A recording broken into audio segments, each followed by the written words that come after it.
Efesios capítulo 3, versículo 14. ¿Está allí? Vale, leo la palabra a la gloria de Dios, Padre, Hijo y Espíritu Santo. Dice así la palabra: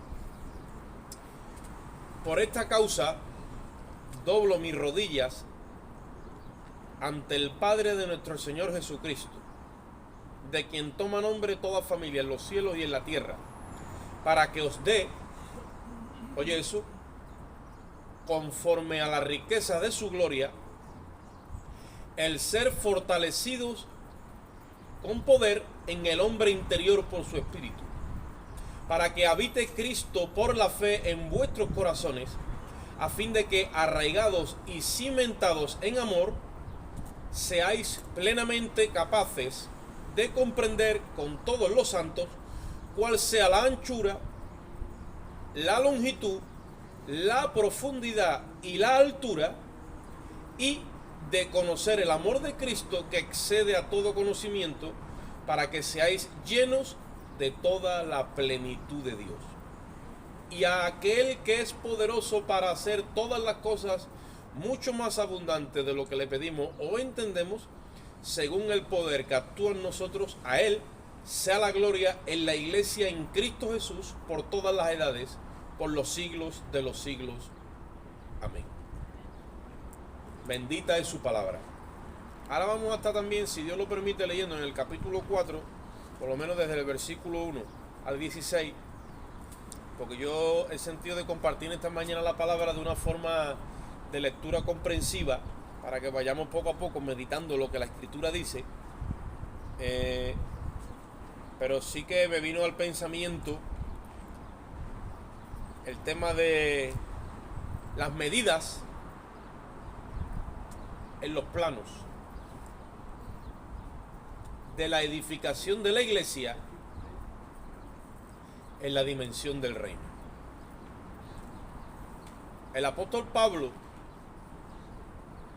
está dando a conocer cuáles son las medidas de ese nuevo templo que se está levantando. Si bien David tenía los planos del templo que edificó Salomón, incluso le dejó el dinero guardado para que comprara los materiales que también estaban especificados en los planos. Dios le prohibió a él que él lo hiciera, pero él acumuló todo, los planos y la riqueza o el dinero suficiente para que Salomón, que venía después, con un ministerio de sabiduría y de ciencia, ensamblara aquel edificio que era de materiales. ¿Ustedes me estáis siguiendo? Ahora estamos en otro ámbito. Estamos en la dimensión del reino. No estamos edificando literalmente como en aquel tiempo se edificó. El nuevo pacto o el convenio ha sido firmado y ahora todo está siendo otra vez trasladado de la sombra y figura, que es aquel templo que levantó Salomón, está siendo trasladado otra vez a la dimensión en la que un día era real, que es en el Edén, en la dimensión del reino de la luz, del reino de Dios.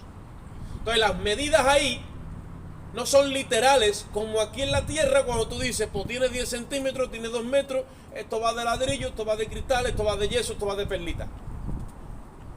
¿Tú me entiendes? El apóstol está intentando de dar a conocer a la iglesia de Éfeso las medidas o las nuevas medidas del templo o de la obra de Dios en ese templo que se está edificando. Y como toda la expresión de Pablo es abstracta al que lo quiere entender con una mente natural, entonces se pierde. ¿Entendéis? Si tú quieres entender en la mente, en tu mente natural, las dimensiones de la obra de Dios, te pierde, porque te habla en otro lenguaje y en otro ámbito. Te está hablando en el reino de la luz. En el reino de la luz tú dices, bueno, ¿cómo tengo que amar? ¿Hasta dónde debo de amar? El judío decía, ¿hasta cuándo tengo que perdonar? 7 veces. ¿Entendéis? Eso es lo literal. Ahora viene Cristo, que está trasladando las cosas al reino de la luz, y le dice, Pedro, 7 veces no. Entonces, ¿cuántas? Señor le dice, 70 veces 7. Y se queda Pedro como diciendo, ¿eh? Porque la carne no llega a esa medida. Porque ahora, como el hermano lo compartía, va todo filtrado por el fruto del amor o por el fruto del espíritu, que está compuesto por 9 aspectos, pero que es un solo fruto. Y ahí es donde reina la luz. Entonces dice, bueno, ¿cuál es la medida del amor? Dímela entonces, hermano. Y dijo uno, la medida del amor es amar sin medida. Y tú dices, pero ¿cuánto? ¿15, 20? No hay medida. Y ya te queda otra vez tú como Pedro. 70, porque no hay medida. Y este es el problema que tenemos en la iglesia. No la iglesia apostólica del siglo I. Estamos hablando de la iglesia postrera del siglo XX. Que tendríamos que después de 20 siglos haber entendido ya las medidas, se nos hubieran transmitido de padre a hijo 20 generaciones, dominar el lenguaje del Espíritu, conocer la obra del Espíritu, no de Salomón, no, la del Espíritu. Muchos dicen, no, es que Jesús de Nazaret, sí, pero ¿y la obra del Espíritu? ¿No es Jesús, no es Cristo glorificado ya en su iglesia?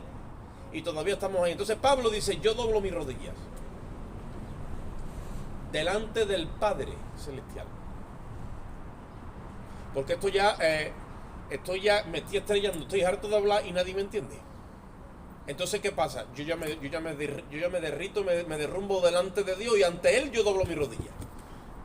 Y que sea Él, dice, para que os dé conforme a la riqueza de su gloria, porque nosotros tenemos unas riquezas que están acumuladas en su gloria.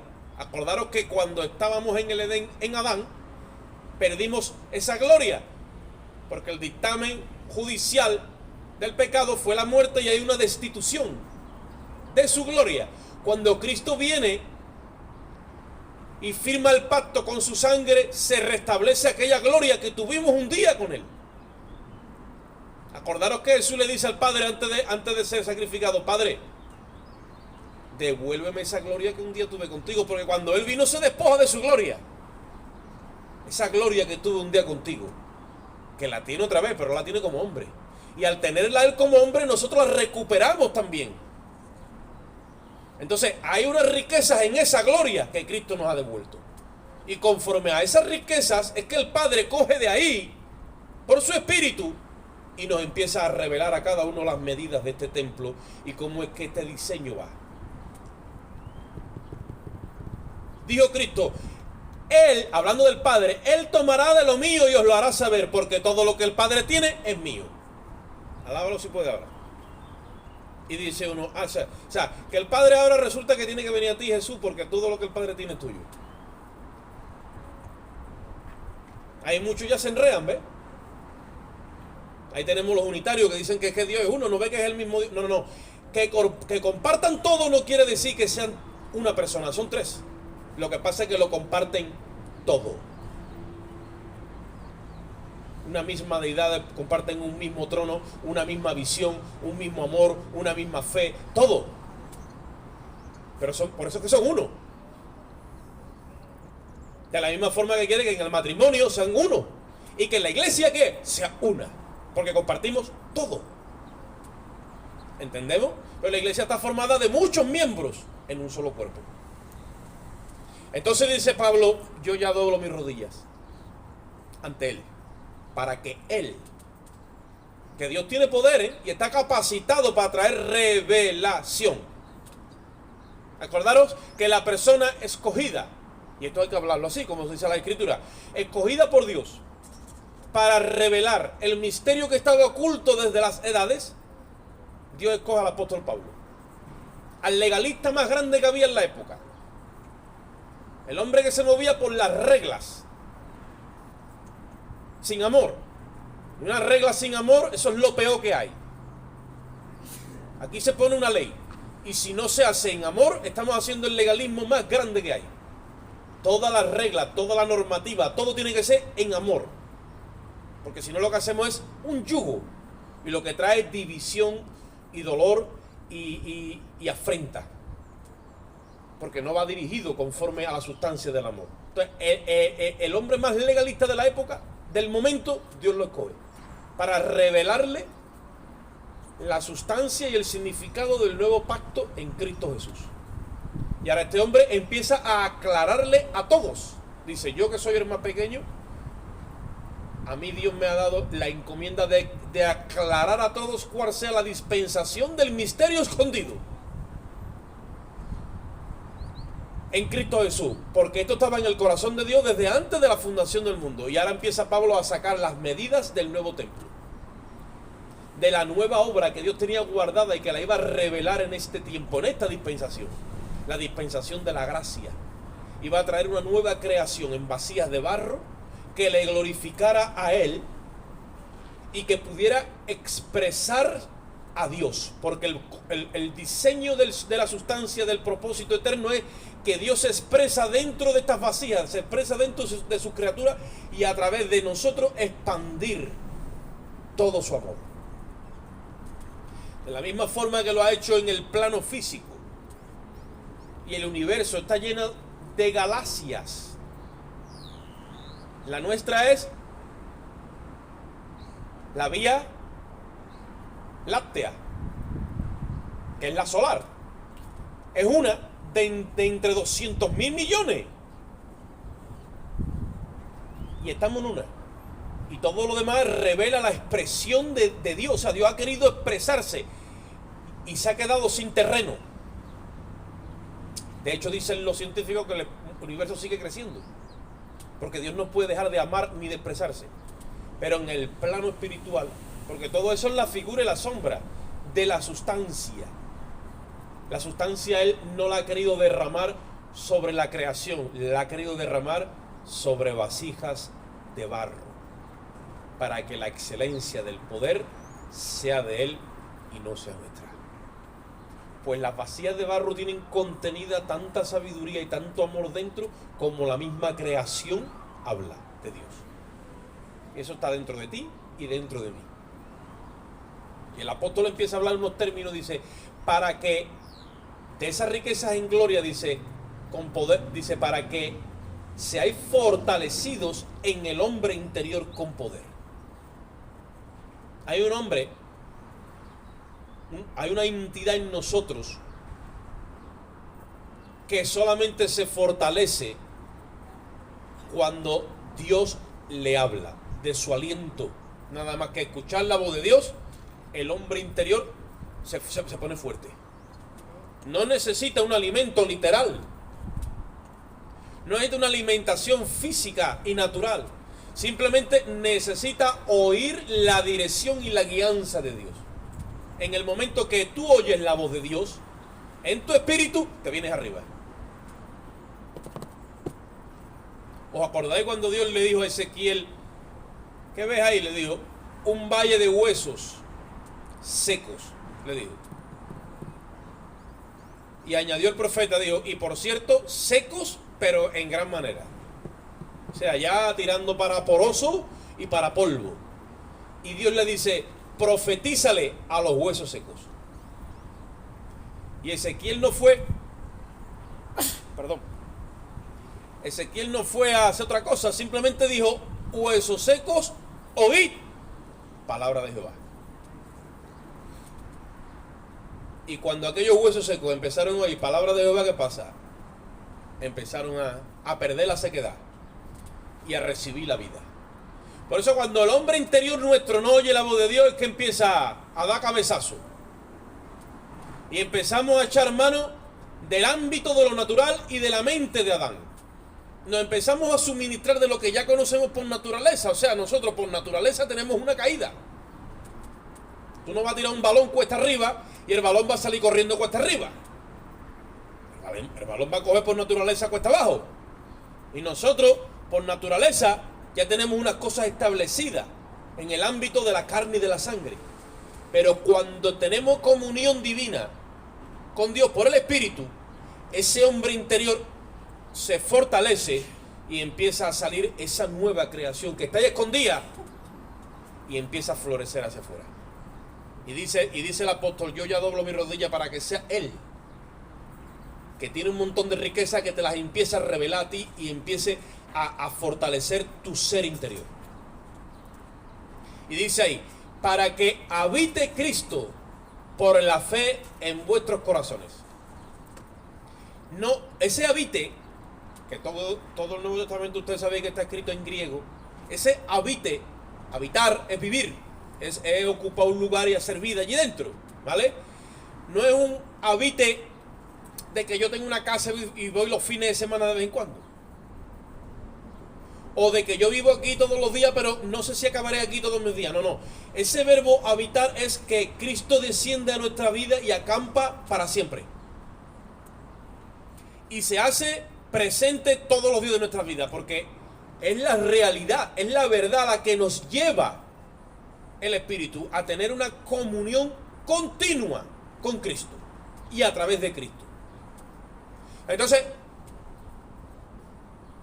lo eterno de Dios se empieza a manifestar en lo presente mío. No sé si yo me explico, porque la dimensión del Edén tiene que tomar parte en el crono mío, en mi presente. Por eso se le llama la verdad presente. Es una verdad que no va a cambiar ya nunca más. Y no es el presente nuestro diario, no. Es el presente de Dios, es el eterno. O sea, Dios ya ha cogido su verdad y la ha perpetuado en Cristo. No va a haber un futuro. En Cristo ya siempre todo será un eterno presente. Y Él nos quiere dar a comer de ese eterno presente. De ese banquete continuo. Habéis leído en los Salmos que dice que el de corazón alegre tiene un banquete continuo. El que tiene comunión íntima con Dios dice, son los que le temen a esto que pasa, le revela el pacto. Y tú empiezas a ver la revelación de este pacto, o sea, las medidas del templo, la dimensión de lo que Dios quiere hacer. El universo no está preparado para entender esta verdad a manera de sustancia. Es la creación nueva en Cristo la que la contiene. El amor de Dios no tiene fin. Oye esto, no tiene límites. Es más, no tiene ni principio. Es algo que fluye. Tú simplemente estás dentro de esa corriente y continuamente te estás alimentando. Es verdad que a ti, en tu mente natural, se te hace muy difícil, por no decir imposible, entender que algo no tiene ni principio ni fin. ¿Sí? Se nos hace difícil porque en nuestra naturaleza caída estamos sujetos a un raciocinio, a un razonamiento donde todas las cosas tienen un comienzo. Y cuando Dios dice, yo no tengo comienzo ni tengo fin. Ahora dice, pero hombre, no me diga eso que me deja, bueno, yo soy el primero y soy el postrero. Y ya te deja todavía más descolocado. Porque para hablar con Dios tienes que entender su lenguaje. Y tienes que entonces poco a poco el músculo, oye esto, de el cerebro, tienes que ponerlo a trabajar. Entonces la mente de Cristo la que empieza a ejercer y va creciendo. Y tú vas entendiendo cada día más a Dios en su lenguaje, en su propósito, en sus intenciones, en su personalidad, en su carácter. Es un ser que tú vas conociendo poco a poco a través de las escrituras y del contacto. Mira, habéis visto muchas veces ese símbolo que está en la Capilla Sixtina, creo que está por muchas partes, ¿no? Donde aparece la mano de Dios, ¿no? Haz así y toca, ¿no? ¿Quién fue? Miguel Ángel, ¿no? Lo tiene allí en el fresco, ¿no? De la Capilla Sixtina. Ese supuestamente es el momento cuando el hombre se contacta con Dios. Le dio el soplo de vida en el Edén. Pero para nosotros no es ese momento, para nosotros es en la cruz, donde recibimos ese toque divino. Y nuestro espíritu, que está muerto en delitos y pecados, recibe el soplo del espíritu vivificante. Y ahí entramos a esa dimensión. Cuando tú entras a esa dimensión, la Biblia lo llama, para que lo entendamos, el nuevo nacimiento. En teología se le llama la regeneración. vuelven a regenerar tu espíritu. Pero en realidad cuando tú entras a esa dimensión, hay algo en ti que empieza a coger sustancia de Dios y te empiezas a impregnar de esa verdad de Dios, y hay algo que empieza a recibir las verdades eternas de Dios con tu espíritu, y tú sabes de alguna forma, cuando eras niño, en tu infancia, en tu inocencia, que tú has estado en este lugar, que tú de alguna forma hay algo en tu ser que le pertenece a ese ser creador, y tú empiezas a participar de una naturaleza que no es humana, que es divina, y esa naturaleza nunca tuvo un principio, porque es la misma naturaleza de Dios. Dice la Biblia que a los que antes conoció, a estos también llamó. ¿Sabes desde cuándo Dios te conoce a ti? Desde la eternidad. ¿Y sabes lo que es la eternidad? La eternidad es un lugar que no tiene principio ni tiene fin. Dice la Biblia, conoce el Señor a los que son suyos. Y tenga entonces firme este sello. El que sea de Dios, dice, apártese de iniquidad. El que es de Dios, la voz de Dios oye, dijo Cristo. Y cuando un hijo de Dios está haciendo lo que no debe, aunque lo haga, sabe que se tiene que apartar de esa iniquidad, porque es de Dios. Tú coges una oveja y la refriegas en el fango, y tú vas a ver el agobio que coge hasta que no esté limpia. Aunque esté embarrada, ya sabe que esa no es su naturaleza. Ahora, tú con un cochino te lo llevas al fango, y tú vas a ver el gozo que le entra y cómo se revuelca, porque esa es su naturaleza. La oveja no. Entonces, cuando el apóstol está diciendo que nosotros somos fortalecidos en ese hombre, es que ese hombre empieza a coger todo ese conocimiento y que no se le desvanezca, sino que se mantenga nutriendo todo el tiempo de ese conocimiento. Que cuando tú hables con Dios, hables como que siempre has estado con Él, como que Él te tenía ya en este proyecto eterno. Olvídate de que tú estás aquí en una dimensión temporal. Tú eres eterno. Aliméntate de las cosas eternas. Los que se alimentan de las cosas eternas llaman a las cosas que no son como si fuesen, porque las cosas que no son eran antes que las que son.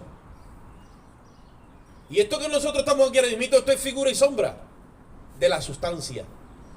Y nuestro reino no le pertenece a la figura y a la sombra, le pertenece a la sustancia. Esto un día va a ser todo removido. Y dice la Biblia que los elementos se moverán. Los elementos está hablando de los astros y a las cosas que están ahí arriba, y será todo ardiendo. Y este reino será estremecido, y el reino movible será zarandeado. ¿Sabéis para qué? Para que permanezcan las cosas que son inconmovibles. Y tú y yo pertenecemos a un reino que es inconmovible, porque aquellos que están en la sustancia son inconmovibles. Son como el monte de Sión, dice la Biblia, que permanece para siempre. Y nosotros tenemos que movernos siempre en esa identidad, en esa posición, en esa sustancia. Olvídate, cuando el hombre interior se alimenta de la verdad de Dios, tú entras en un gozo y en una alegría y en unos bríos. Pero como decía el hermano, ese alimento, para filtrarlo por nuestra mente, Dios tiene que darle esa cavidad. Eso es como cuando la mujer va a parir, se le tiene que ensanchar el cuello del útero para que pase una creación por ahí. Y eso duele. Y vienen las contracciones, que son los dolores, vienen las aflicciones a tu vida y a la mía. Viene la prueba, y tú en la prueba vas a poner primero a Cristo. Cuando viene el fuego de la prueba y tú estás bien alimentado en tu hombre interior con las verdades eternas, llega un momento que Dios tu entendimiento lo ensancha y te mete todo su conocimiento, y cabe, aunque parezca que no cabe. Y cuando ya te has almacenado con ese conocimiento de las verdades eternas, tú te ríes de los peces de colores. Tú hoy tienes para comer y te goza, y mañana si no tienes para comer te goza igual. sabe que ya eres de Él. Y tú sabes que esto se acaba. Pero tu sustancia, tu naturaleza, tu interior es inagotable. Ahí está tu riqueza. Pero para que el ser humano, para que el hombre redimido pecador entre en esa verdad, le coge años, que es el proceso de la santificación. Por eso que tenemos unos hermanos en la fe que están más crecidos y otros que están menos crecidos. Unos están en un ámbito de madurez y otros están en un ámbito de niñez, aunque estamos todos en el mismo barco. Y Pablo quería que todos los hermanos se nutrieran de esta verdad. Y por eso que se humillaba delante de Dios y decía que como tú no hagas la obra, esto es imposible. Y después dice, para que seáis plenamente capaces de comprender. Oye esto, el nivel de comprensión de la iglesia está bajo porque no ejercita esto. El entendimiento, cuando Dios lo ilumina, es para que se ejercite. Ustedes saben que los músculos, aunque una persona sea ya mayor, si se va al gimnasio y se empieza a ejercitar, los músculos le crecen. El músculo nuestro es el entendimiento. Cuando Dios ilumina nuestro entendimiento, entonces que nosotros vamos comprendiendo la obra de Dios. Y conforme tú lo vas comprendiendo, tú dices, gloria, ahora, ¿ves? Te está iluminando. Y ahora que tú entiendes por dónde has ido pasando y por qué te pasó esto, y te lo encaja todo. Porque si no, es como el que ve ahí un montón de piezas y no sabe ni por dónde empezar. Pero cuando Dios te ilumina, tú las piezas las ves ya como ajustadas y te las encaja al espíritu. Y tú le vas viendo sentido a la vida de creyente y a la obra de Dios. Bueno, pues tenemos un montón de hermanos en la fe que cada vez que miran la obra de Dios lo que ven es un montón de piezas ahí todas desajustadas. Las hermanas aquí que son amas de casa que dicen que lo ven todos los cuartos de los niños que le han dejado toda la ropa por medio, todo esto, todo lo otro, toda la cocina llena de platos, y empieza a dar vuelta como diciendo, ¿por dónde le meto mano a esto?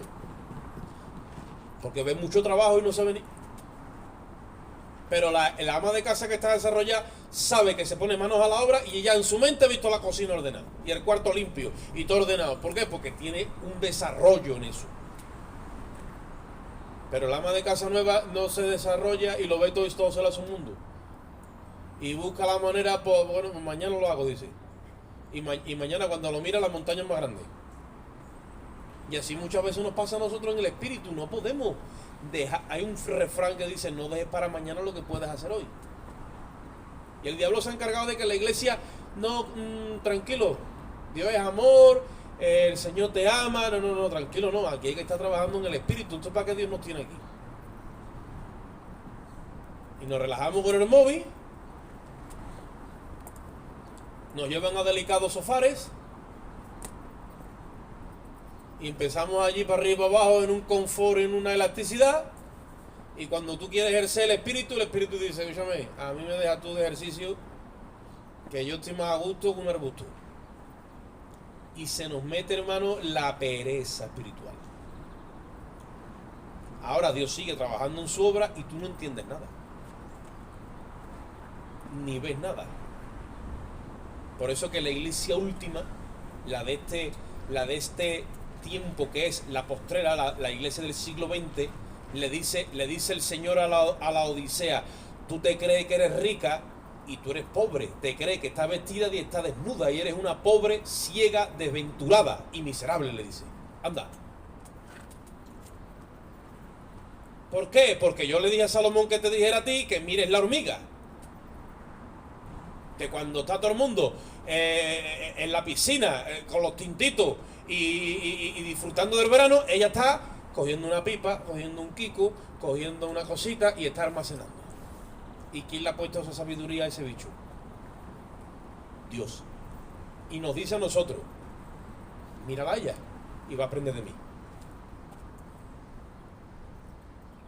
¿Por qué? Porque va a llegar días donde no vamos a entender nada y ahora no va a haber entendimiento por ningún lado.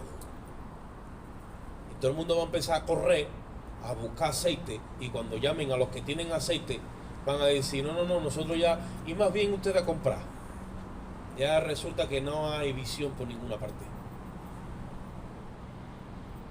Ahora ya no tengo claridad en el asunto, ya no sé cómo se encaja esto. Y cuando la gente quiera ponerse ahora a entender a Dios, le va a venir un entendimiento, pero de esto así, porque ya tiene el juicio encima.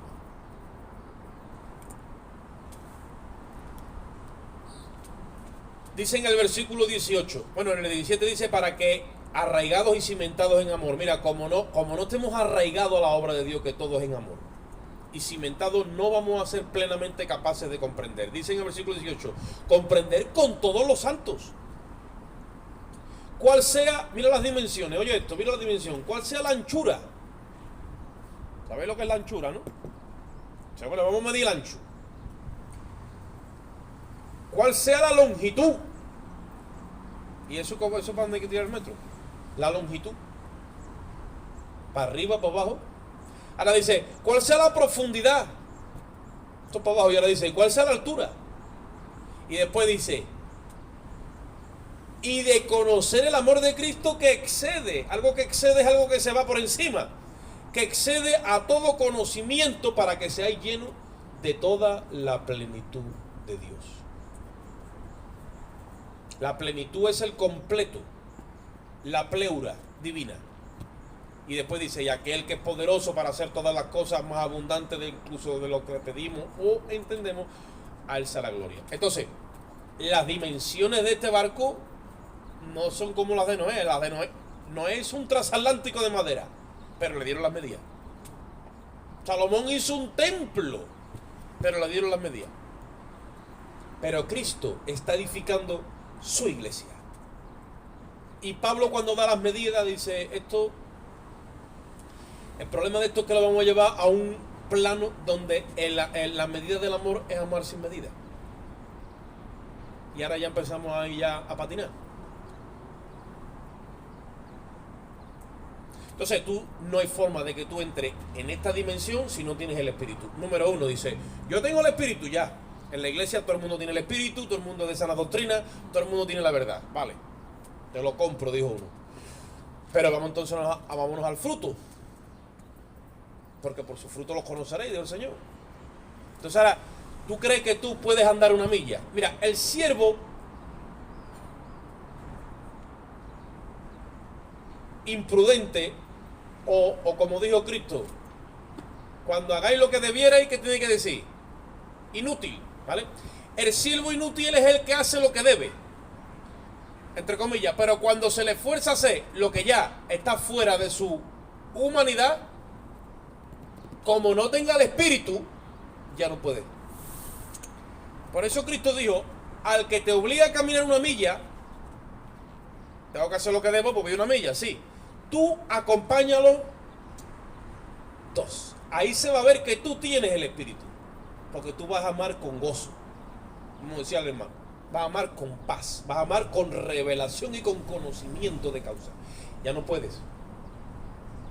Porque estás fingiendo el amor. Ya, ese amor ya no es por el Espíritu, es en la carne. Y el amor en la carne dice 1, 2, 3, hasta aquí.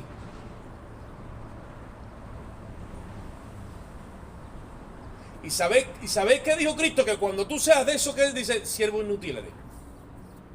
Porque está haciendo lo que debe. Pero cuando se te quiere llevar a un plano donde ya no hay humano que resista, ahí entra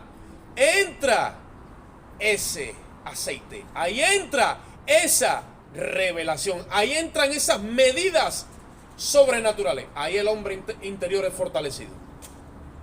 Y ahí entonces tú entras en una dimensión donde, ¿cuál es la anchura? Dice, esto puede ser tan ancho que yo no tengo ni idea de lo ancho que es.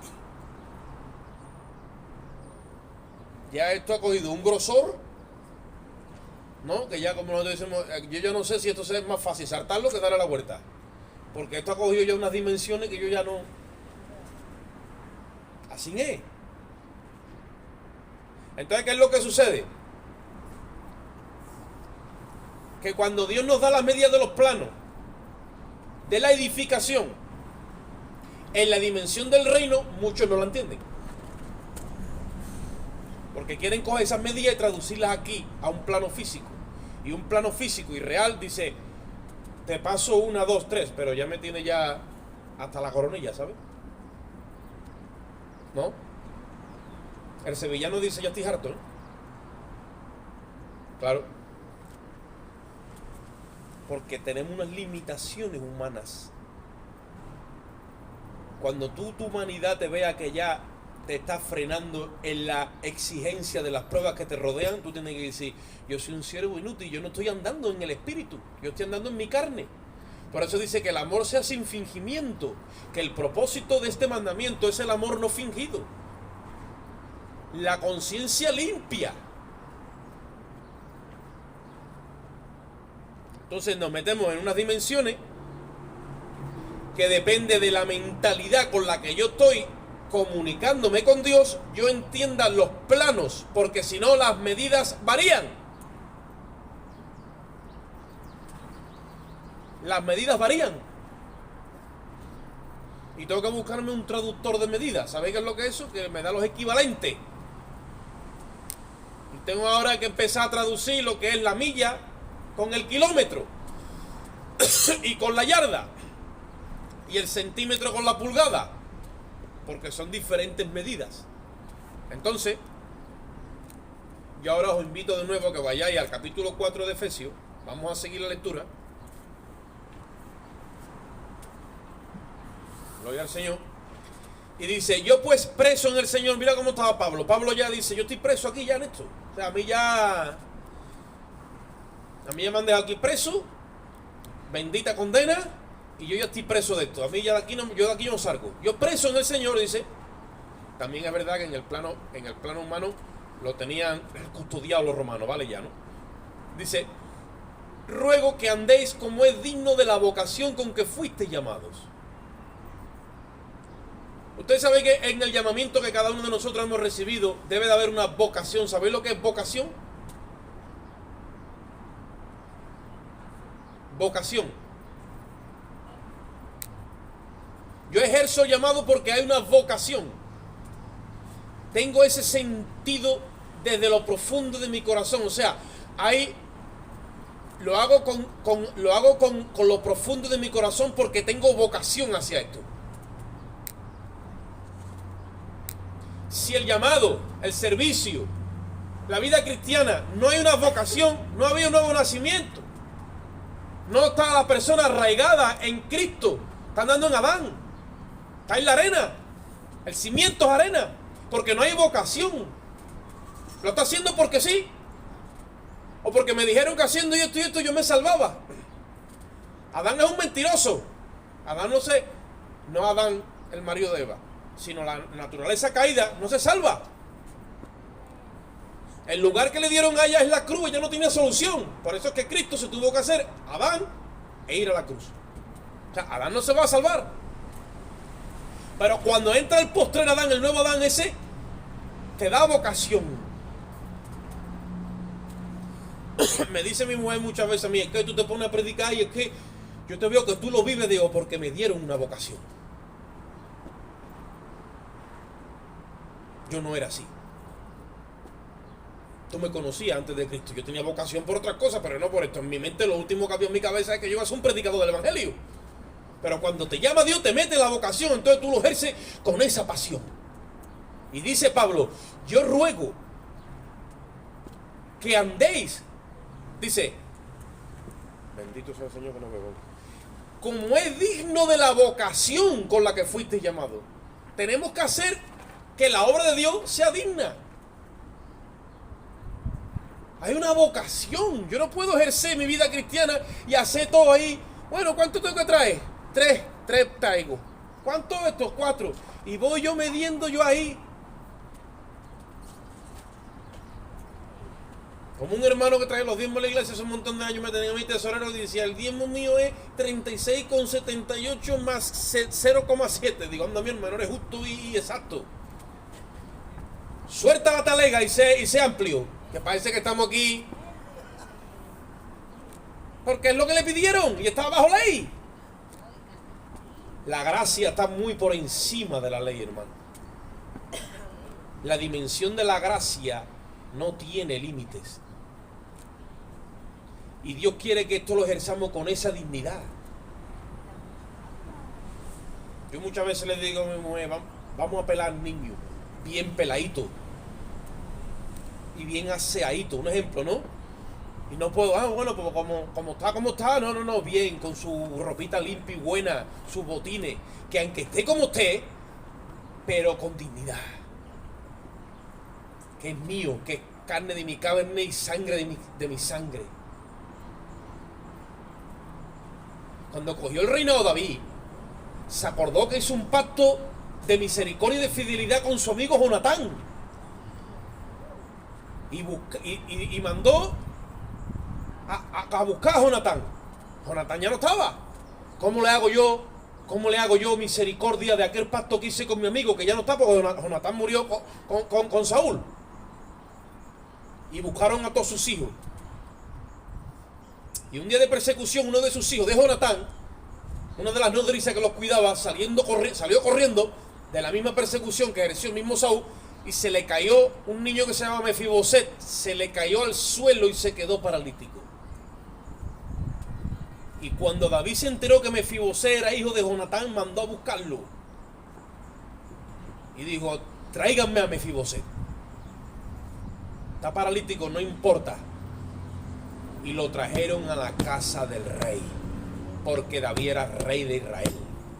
Y dijo, y este se va a criar como uno de los míos. Y Mefiboset se sentó a la mesa de David como cualquier hijo de David. Y la Biblia enseña que ese niño, cuando se sentaba, como se sentaba a la mesa, no se veía que era paralítico y era uno más sentado y comía con los hijos de David en la mesa del rey. Eso se llama dignidad.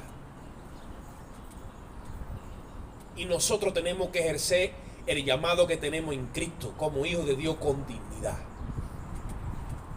A lo mejor no tenemos fondo, pero tenemos, como se dice por ahí, vergüenza torera.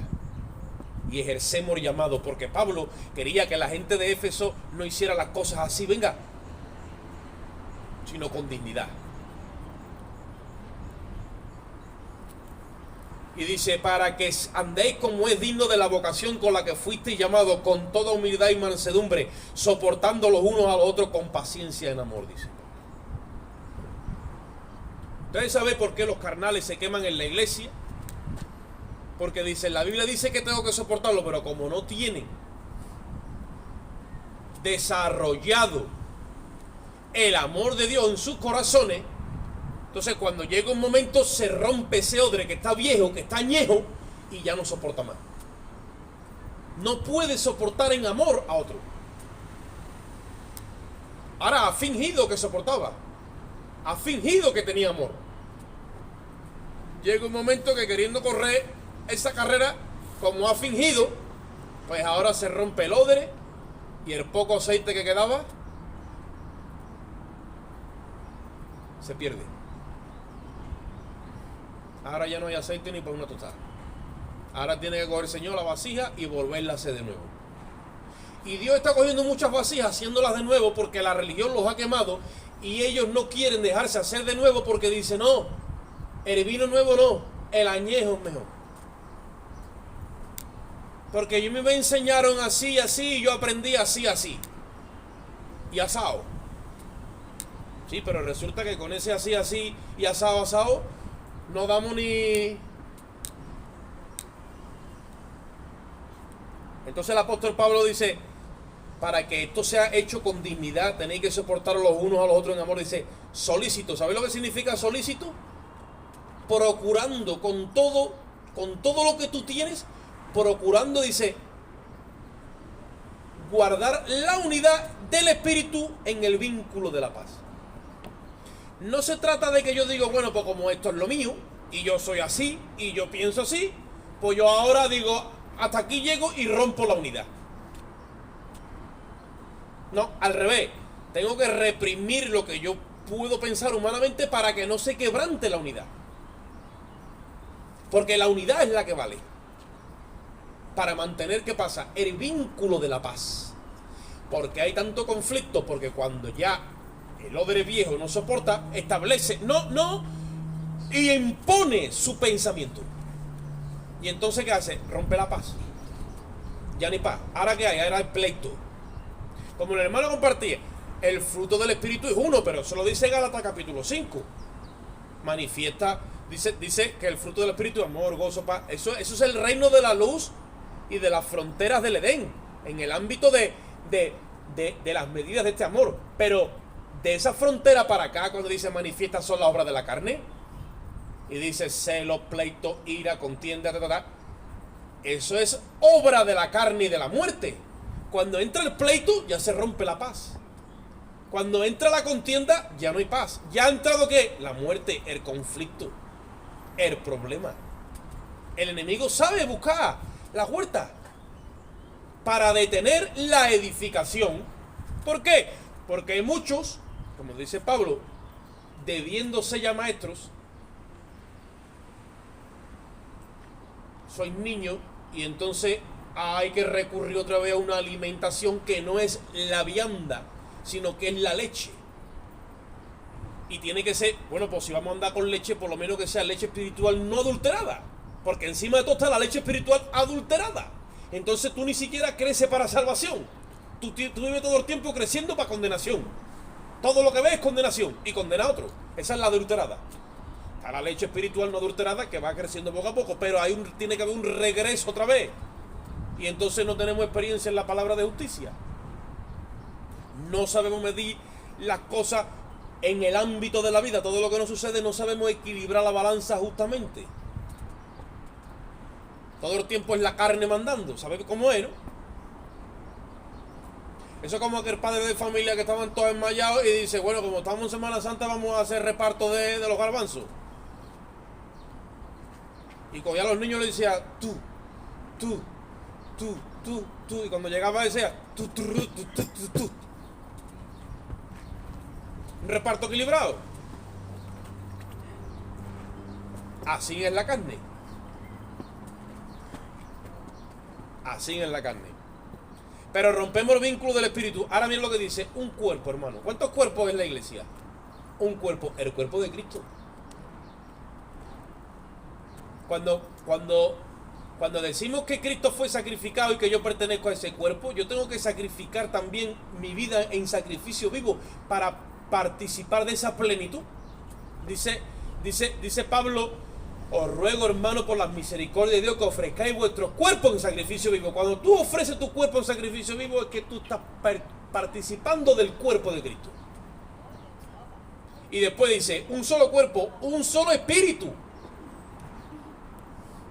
¿O no? Un solo espíritu. Dice 1 de Pedro capítulo 4, no creáis a todo espíritu, sino que dice, pesad los espíritus, porque hay espíritu de error. Hay que moverse en un solo espíritu.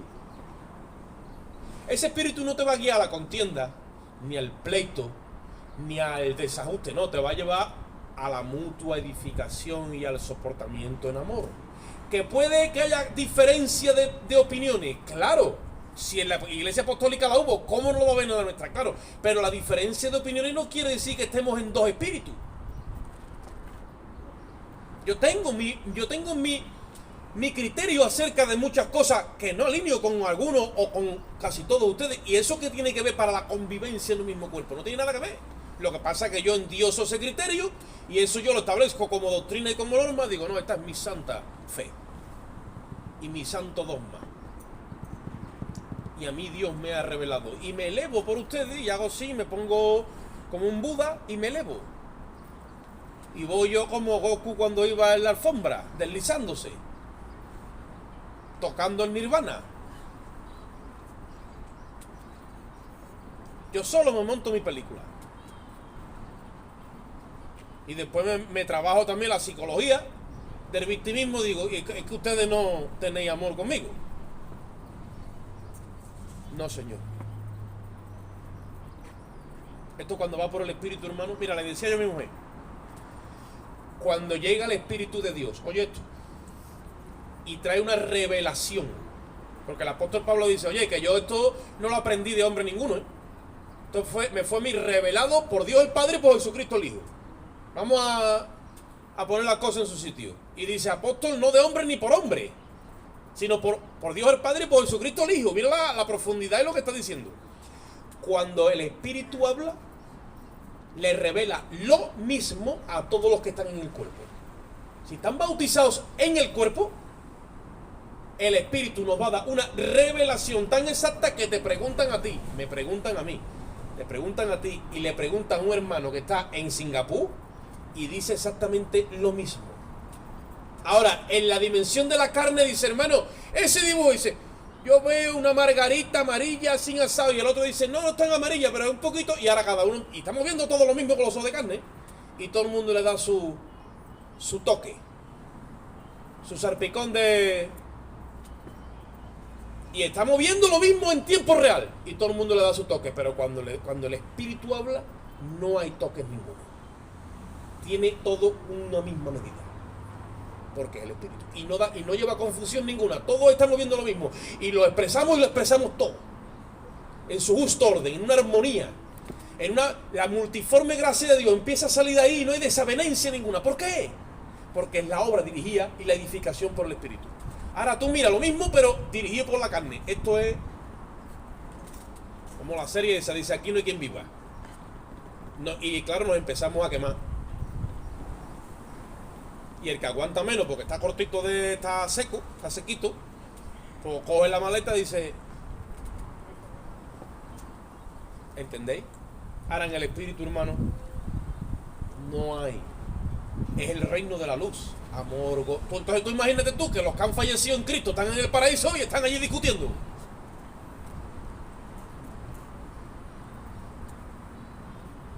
¿No? Como dijo uno, como están esperando, están allí jugando un dominó y han entrado allí o a rentoy. ¿Qué va? Están en una armonía perfecta, más hayan visto el cuadro acabado. Están gozándose. Porque allí todo es en Él, por Él y para Él. Todo tiene el sello de Él. Versículo 4. En un mismo cuerpo y en un espíritu, como también fuiste llamado en una misma esperanza de vuestra, dice, vocación. Ya he repetido 2 veces la misma palabra, vocación. Tú tienes que tener vocación en la vida cristiana, o la vida en Cristo. Como no haya una vocación por el Espíritu, a ti esto se te hace una tortura. Pero una tortura. Entonces tú no disfrutas la salvación, tú sufres la salvación. Y todo es un problema.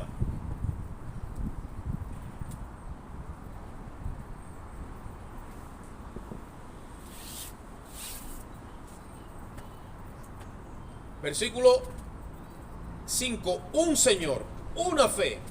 Mira, un bautismo. ¿Os acordáis del otro día? Mira, para que ustedes vean cómo es la escritura. Si no la sabemos en cada, dice un bautismo. Ahora dice un hermano, si tú dijiste que hay 3 bautismos.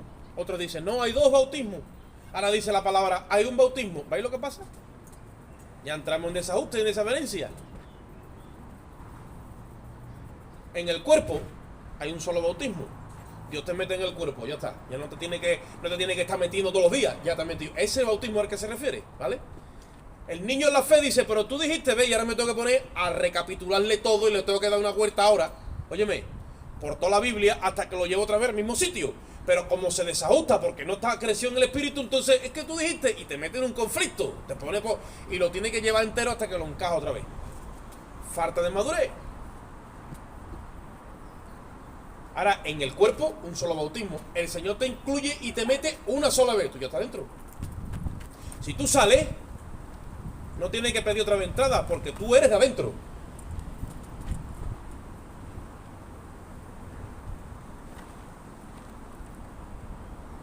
Dice el Señor, yo soy la puerta, el que por mí entrare será salvo. Y ella dice, entrará y saldrá y hallará pastos.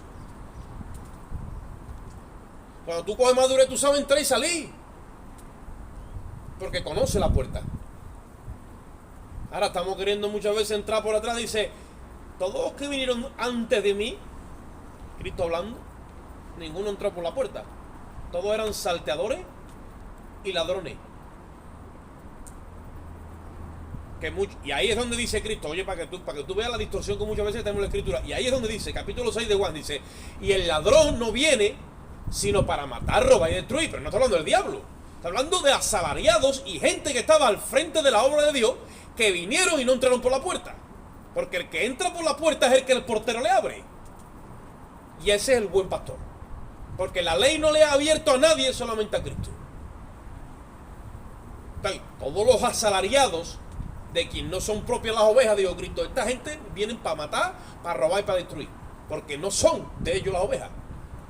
Entonces no las alimentan con la sabiduría y la ciencia de arriba. Todo es animal, terrenal y diabólico. Y tenemos aquí un amasijo, es como cuando se rompe la correa de distribución de un coche, que llega el cigüeña y ahí se forma un amasijo de hierro que cuando el mecánico ve eso dice, hay que buscarse un motor nuevo, dice. O como nos pongamos ahora a cambiar biela y a cambiar todo lo que se ha formado, va a salir más caro el collar que el perro. Y eso es lo que ha pasado. Y ahora el Espíritu Santo, con el amor eterno que tiene, con la delicadeza, con la ternura y el cariño, está arreglando lo que los jefes de la obra, los que tenían el patrocinio y sabían de esto, han hecho. Y el apóstol Pablo empieza a desarrollar todo. Por eso dice, un solo bautismo, un Dios y Padre de todo, el cual es sobre todo y por todo y en todos. Oye esto, Dios no es excluyente. En todos, sobre todo y por todos. Porque Dios siempre es el Dios de que si estamos aquí 99 y falta una, dice que va. No nos sentamos a la mesa. Papá, pero si estamos mallados, dice que va. Falta tu hermano. Así que llégate y búscalo. No, yo no voy. Ah, ¿tú no vas? Bueno, pues se quedáis ustedes solos, yo voy. Y dice que es como el que deja a las 99 en el desierto y va en busca de la perdida. Pero ese carácter de Dios no lo conocemos. Pero Jesucristo dijo, este es mi Padre. Ustedes creéis que conocéis a mi Padre y estáis aquí cogiendo el patrocinio con el judaísmo, con la ley, con vuestra religiosidad. Pero mi Padre no es este. Mi Padre no se sienta a comer como falte uno. Y va él mismo en persona y lo busca. Y hasta que no lo trae, y cuando lo trae dice, venga, ahora vamos a alegrarnos. ¿En qué? ¿En el filete? No, en que tu hermano ha aparecido. Esa es la alegría en el reino. Pero la iglesia no está andando así. La iglesia se está alegrando en el filete. Y se está turbando porque el filete lo quería empanado y la traigo a la plancha. Y ahí ya es motivo para entrar en conflicto. Porque a mí me gusta, hermano. Bueno, si tú sabes que me gusta empanado, ¿para qué me lo trae a la plancha?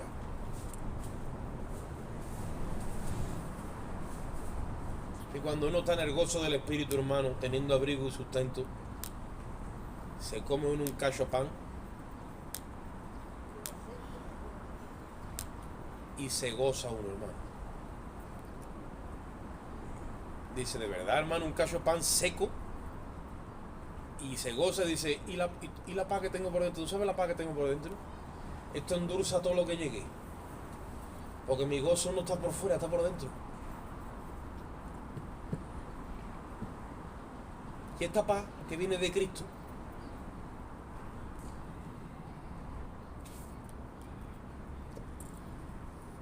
pero a cada uno dice, de nosotros, versículo 7, le fue dada la gracia conforme a la medida. Ya acabamos. Dice, conforme a la medida del don de Cristo. Dios te da una medida, oye esto, y tú la desarrollas. ¿Pero para qué? Para excluir, para imponer, para establecer lo tuyo, o para todo lo contrario, para excluir, para incluir, en vez de para imponer, para exponer, para agrandar, para extender el reino.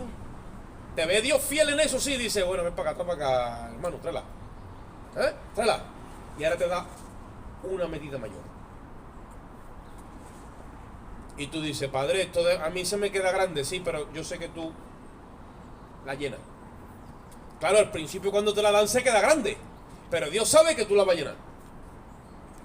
Por eso que al que le dieron un talento, si está por el Espíritu, tiene capacidad de ¿qué? De ganar otro y trae dos. ¿Sí o no? Y al que le dieron dos, tuvo la capacidad de gestionar y de ¿qué? De negociar y trae 5. Oye esto. Y al que le dieron 5, ¿qué pasa? Trajo 10.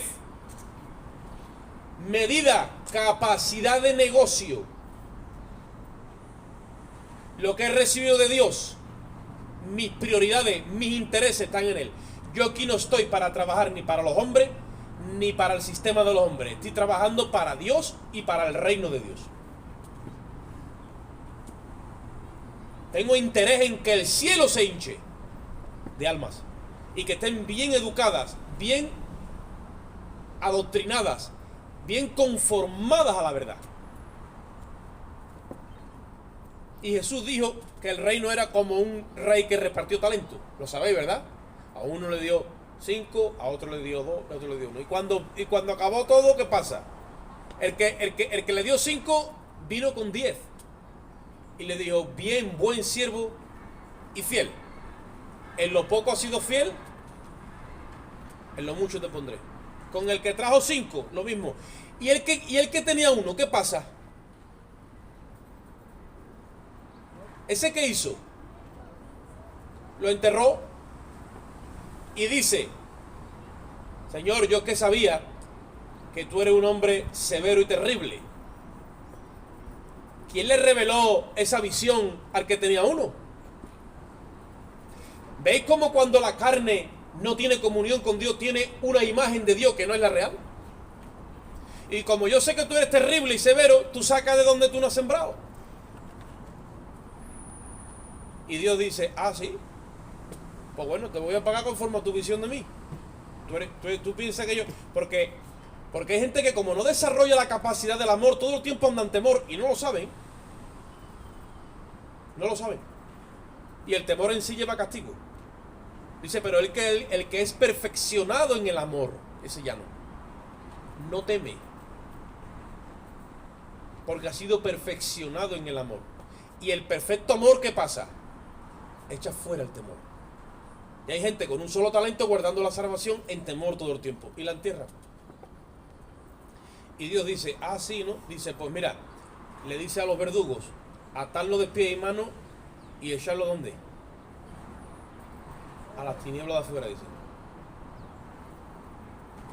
Y dice una palabra ahí, dice, al siervo inútil, echarlo a las tinieblas de afuera. Porque el inútil es el que se dedica a hacer lo que debe de hacer como un religioso, pero no puede hacer más porque su justicia no es la justicia de Cristo, no es una justicia superior, el Espíritu no le da. Y cuando intenta de fingirlo, se rompe por el camino. Entonces, ahí es donde tenemos que coger nosotros capacidad con esto. Dios te da una medida así, cuando tú la llenas te da otra.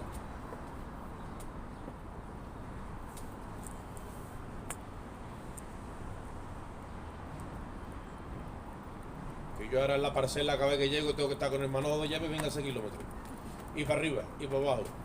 Y se me ha olvidado de dar aquí al agua, y ahora tiene que la otra punta. Y ahora estoy que no lleno esa medida ni en sueño. Y venga para arriba, venga para abajo. Ya la llenaré. Pues lo mismo, al principio se está un mundo, sí, pero porque Dios te ha visto fiel, te da más. Y cuando eres llena una medida, te da otra. Y cuando te viene a dar cuenta, esa medida conforme al don de Cristo es lo que te va ensanchando. Porque Dios te ha visto ya desde la eternidad pasada. Y te ha considerado que seas un fiel y digno ministro conforme a la vocación del llamamiento para ponerte, mírame, no en la obra de los hombres, no en una alcaldía, no en un ministerio de política, no en una empresa, no en alguien reconocido por los hombres, no, para ponerte a gobernar lo de Él. Y te has sentado en lugares celestiales juntamente con Cristo, para que ejerzas y seas una persona, un periquito, tirando sabiduría y ciencia por ahí para abajo. Tú no te preocupes por lo material, que lo material viene solo. Lo primero es lo espiritual. Y cuando lo espiritual está sólido, fortalecido en el hombre interior, Dios da la orden para que se traduzca en lo material. José llegó a Egipto con una mano delante y otra atrás, y al poco tiempo se convirtió en el segundo de toda la tierra, no solamente de Egipto. Y llenó los graneros, dice la Biblia. Que se abasteció Egipto y toda la tierra. Un niño que llegó vendido por sus hermanos. pero él sabía que Dios tenía un propósito con él. Vamos a inclinar nuestras cabezas, vamos a hacer una oración en esta mañana. Padre, te damos gracias por tu infinito amor y tu misericordia. Hemos reflexionado en tu palabra, Dios mío, y hemos, como decía nuestro hermano, hemos escuchado la verdad, Señor, y queremos ahora que tú nos des la capacidad de examinarnos a nosotros mismos, Dios. Yo te ruego que hagamos un examen de nuestra alma delante de ti, justo, Señor, para que seamos capaces de analizar si estamos en la fe o no, Dios mío. Queremos en esta hora estar en la fe, Padre, y que todo nuestro suministro sea a través de la fe, donde Cristo está incluido por completo en nosotros. Yo te ruego que tú nos des crecimiento en esta mañana por tu Espíritu y seamos fortalecidos en el hombre interior, para que arraigados y cimentados en amor, seamos plenamente capaces de comprender todas las medidas de tu obra, Padre, y de conocer el amor de Dios que excede y sobrepasa a todo conocimiento. Te damos gracias en esta hora. Así que, Señor, salimos de este lugar, pero no de tu presencia, porque tú moras y vives en nosotros. Salimos en tu amor, la gracia de Cristo y la comunión de tu Espíritu Santo. Y el pueblo dice, salúdense los hermanos con alegría, paz y gozo en esta bendita mañana.